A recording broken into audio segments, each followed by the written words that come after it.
Member मेहराब foundation India, जो कि मुल्क की मसाजिद के आइम्मा व खुतबा का नुमाइंदा मिसाली इदारा है, जिसने अपनी 4 साल खिदमत के ज़रिए मुल्क व मिल्लत की अहम तरीन खिदमत अंजाम दी है, जिनमें से एक अहम खिदमत ख़वातीन में मैयतों के गुस्ल और तजहीज़ व तकफ़ीन की तरबियत है। अल्हम्दुलिल्लाह गुज़िश्ता एक महीने से मुसलसिल हैदराबाद व सिकंदराबाद के मुख्तलिफ़ मोहल्ला जात में रोज़ाना गुस्ल मैयत और तजहीज़ व तकफ़ीन का तरबियती कैंप मुनक़िद किया जा रहा है और 1,500 ख़वातीन ने अल्हम्दुलिल्लाह इस तरबियत कैंप में हिस्सा लिया। इस किस्म के कैंप्स का मकसद महज ये है कि ख़वातीन अपने अपने रिश्तेदार ख़वातीन के इंतकाल पर उनको ख़ुद अपने हाथों से गुस्ल दे और कफ़न पहनाए। उमूमन वो पेशावर ख़वातीन जो कि मैयतों को गुस्ल देती है, वह सुन्नतों का एहतमाम नहीं करती और पाकी और पर्दे का भी लिहाज नहीं रखती है। इस फाउंडेशन का मकसद ये है कि ख़वातीन अपने अपने इलाक़े में मैयतों के गुस्ल वॉलंटरी तौर पर दे। अल्हम्दुलिल्लाह इन ख़वातीन ने पूरी तवज्जो से तरबियत हासिल की। इन तरबियती कैंपों में मौलाना अब्दुल्ला क़ासमी साहब, मौलाना ख्वाजा पाशा साहब, मौलाना जमील अहमद साहब और मौलाना तबरेज़ साहब ने हिस्सा लिया। इन तमाम कैंपों की सरपरस्ती मौलाना ग़ियास अहमद रशादी ने की और इनकी निगरानी मौलाना हबीबुर रहमान हसामी ने की। आइए देखते हैं इस खुसूस में वहाँ के चंद मनाजिर।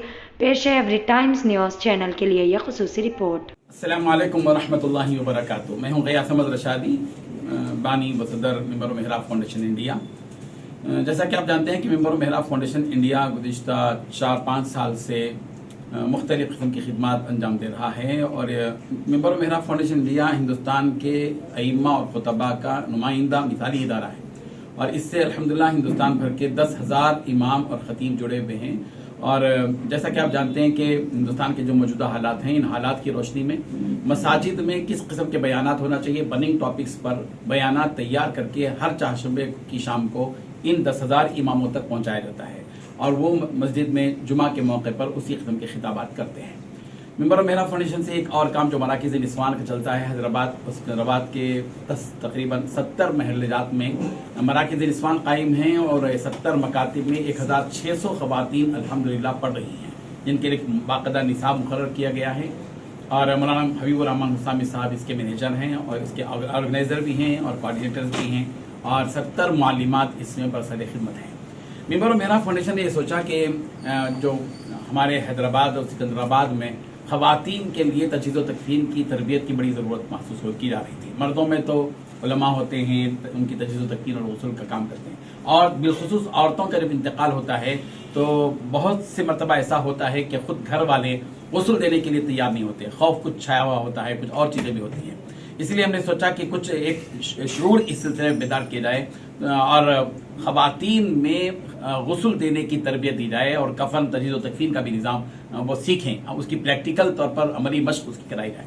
चुनांचे अल्हम्दुलिल्लाह गुज़िश्ता एक महीने से हैदराबाद के मुख्तलिफ महल्ले जात में गुस्ल मय्यत और तजहीज़ व तकफ़ीन की प्रैक्टिस की जा रही है, उसकी अमली मश्क कराई गई। और हमारे ये जो उलमा मौजूद हैं, मौलाना अब्दुल्ला साहब मौजूद हैं, मौलाना जमील साहब, मौलाना ख्वाजा पाशा साहब, ये और मौलाना हबीबुर रहमान हसामी साहब, ये सारे के सारे अल्हम्दुलिल्लाह गुज़िश्ता एक महीने से रोज़ाना एक एक महल्ले में पहुंचकर वहां ख़वातीन में प्रोग्राम कर रहे थे और गुज़िश्ता 2 दिन पहले ज़हीराबाद के इलाके में 2 दिन तक वहां प्रोग्राम रखे। अल्हम्दुलिल्लाह एक महीने की इस तरतीब में 1,500 ख़वातीन ने मय्यत को गुस्ल देने की तरबियत हासिल की। और हमारा मकसद ये है कि उमूमन होता ये है कि जो औरतें गुस्ल देने के लिए बुलाई जाती हैं वो पेशावर होती हैं और वो अपने पेशे के एतबार से काम करते हैं, उनको पैसा होना होता है। तो मसला ये होता है कि वो उसमें पाकी का भी ज़्यादा लिहाज नहीं रखती और जो है पर्दे का भी ज़्यादा लिहाज नहीं रखती और सुन्नतों का भी एहतमाम उनके पास नहीं होता, जिसकी वजह से हमने ये सोचा कि कुछ ख़वातीन के अंदर जज्बा पैदा किया जाए और वॉलंटरी तौर पर वो हर महल्ले के अंदर ख़वातीन में तरबियत का काम कर सकें। इसलिए ये निज़ाम अल्हम्दुलिल्लाह बनाया गया और अल्हम्दुलिल्लाह बड़े कामयाब अंदाज में ये काम हुआ। तजहीज़ व तकफ़ीन का ख़वातीन में तरबियत का 1 महीने तक ये निज़ाम रहा है। हम आवाम से अपील करते हैं, हर महल्ले के अंदर जो मसाजिद के ज़िम्मेदार हैं वो अपने अपने इलाकों के अंदर ख़वातीन में तजहीज़ व तकफ़ीन की और गुस्ल मय्यत की तरबियत के लिए कैंप्स मुकर्रर करें और रहनुमाई हासिल करने के लिए आप मेंबर मेहराब फाउंडेशन के दफ्तर से राबिता पैदा करें। इंशाअल्लाह हम पूरी तरह रहबरी भी करेंगे और अल्हम्दुलिल्लाह इस सिलसिले में सारी आगाही भी दी जाएगी और प्रैक्टिकल तौर पर अल्हम्दुलिल्लाह आप देखेंगे मंजर के जो खवातीन आज मलकपेट के इलाके में भी यहाँ खवातीन का एक प्रोग्राम है मुख्तसर सा। हमारे मौलाना हबीबुर रहमान हुसामी साहब ने इस पूरे एक महीने के इस प्रोग्राम की पूरी जिम्मेदारी संभाली और रास्त अपनी निगरानी में अल्हम्दुलिल्लाह उन्होंने ये काम किया। और मुख्तलिफ जिन इलाकों में ये काम हुआ, इमाम पहाड़ी है, बाबा नगर है, गाजी मिल्लत कॉलोनी है, बाबा नगर है, भूपेश गुप्ता नगर, करमन घाट है, नूर कॉलोनी, अवैसी हॉस्पिटल के इलाका, उस्मानपुरा और गुलशन इकबाल कॉलोनी और बीदर और सुलेमान नगर, मेहदीपट्टनम, इन जहीराबाद, मलकापुर मंडी, इन तमाम इलाकों में ये प्रोग्राम हो चुके हैं अल्हम्दुलिल्लाह। और आज ये फाइनल आखिरी प्रोग्राम है। इस तकमील के मौके पर मीडिया को यहाँ पर बुलाया गया और मीडिया के जरिए से हम ये आवाज देना चाहते हैं पूरे हैदराबाद के अंदर और जहां जहां भी आवाज पहुंचेगी कि वो इसका एहतमाम पूरी तरह करें कि मय्यतों को गुस्ल देने के सिलसिले में, बिलखुसूस खवातीन को गुस्ल देने के सिलसिले में आगे बढ़े खवातीन और खुद इस नीयत से तरबियत हासिल करें कि वो अपनी माँ, अपनी बहन, अपने रिश्तेदारों के इंतकाल के वक्त में उनका गुस्ल अपने हाथों से दे सके। एक बेटी अपनी माँ का गुस्ल जिस इखलास से दे सकेगी, सुन्नत की पाबंदी के साथ दे सकेगी, वो दूसरे दे सकेंगे। इसीलिए इसका एहतमाम करना चाहिए। अल्लाह ताला, मैं मीडिया का मशकूर हूँ कि उन्होंने इसका अच्छा कवरेज किया है। जज़ाकल्लाह खैर।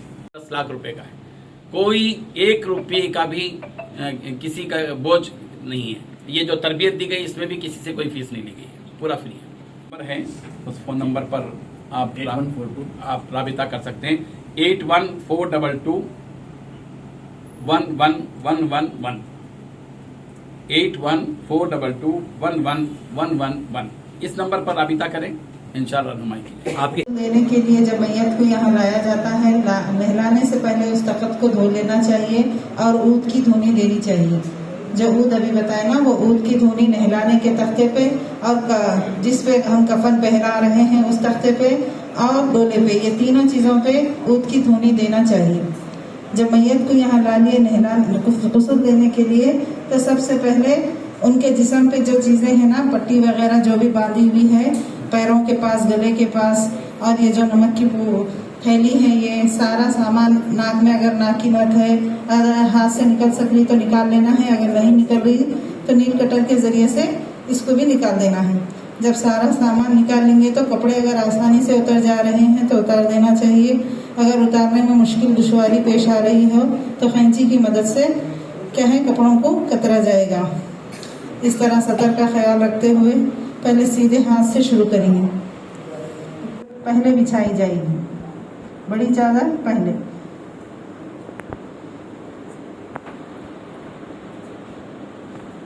इस तरह से अच्छे से बिछाना है पूरे चारों तरफ से। और इस तख्त को भी ऊद का धुआं देना है। ये इजार है, इजार तहबंद दोनों भी नाम है इसके।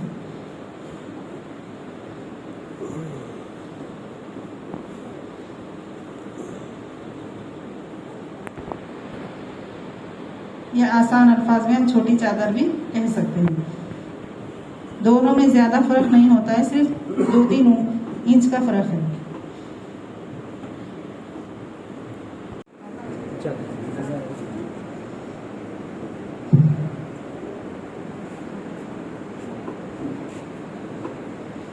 देखिए, जो ये हम सतर के लिए कपड़ा डाले थे वो अभी नहीं निकाले, हम भी ऐसे ही रखेंगे।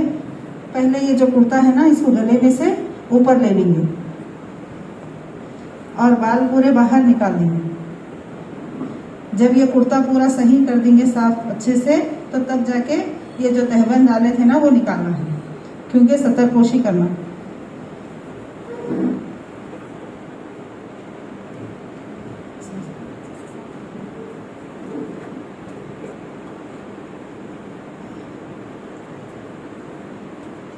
ये पूरा 1 पैकेट काफूर था, जो आधा हम पानी में डालकर बहा है और आधा बचा हुआ है। ये आज़ाए सजदा पे लगाना है। आज़ाए सजदा पेशानी, नाक, ठोडी, दोनों हथेलियाँ और दोनों कोहनियाँ और दोनों घुटने और दोनों पैर के पंजे, ये पूरे आज़ाए सजदा है जो इस तरह से लगाना है। और ये अतर है जो सर में, बालों में तेल की तरह लगाएंगे। बालों को आधे आधे करके इस तरह से लगाना है। और ये सरबन है। देखिए, बड़ी चादर और तहबंद और कुर्ता, सीनाबंद, सरबन, 5 औरत के कफन होते हैं। सरवन इस तरह से बांधना है।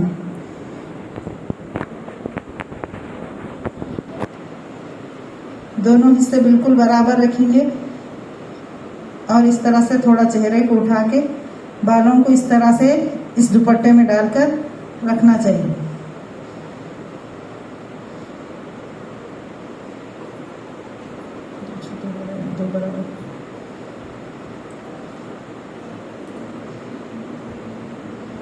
देखिए पूरे 5 कपड़े हमने पहना दिए।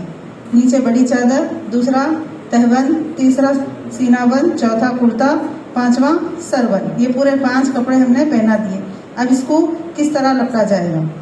हर काम हमने सीधे हाथ से शुरू किया है, लेकिन यहाँ लेफ्ट साइड से शुरू करेंगे। पहले सीनाबंद जो डाले थे ना, उसको लपेटना है, लेफ्ट साइड वाला, फिर राइट वाला,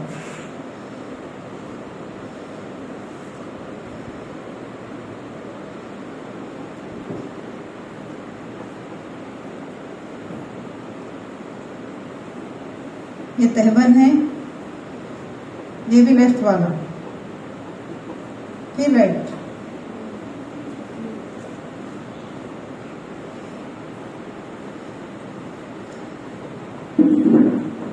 ये बड़ी चादर है,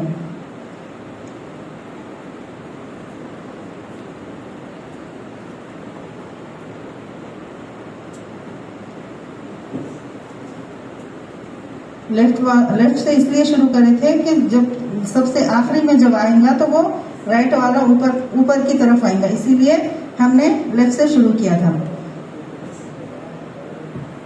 और जो हमने पहले डोरी डालकर रखा था ना, वो इस तरह बांध देना है।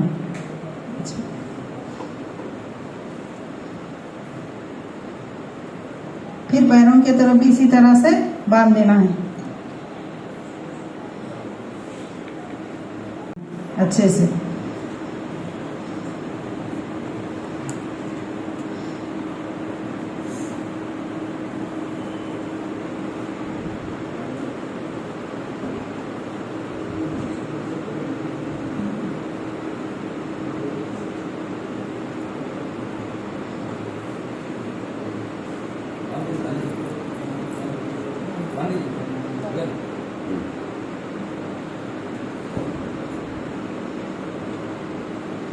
इस तरह से सर के जाने भी हम बांध देंगे।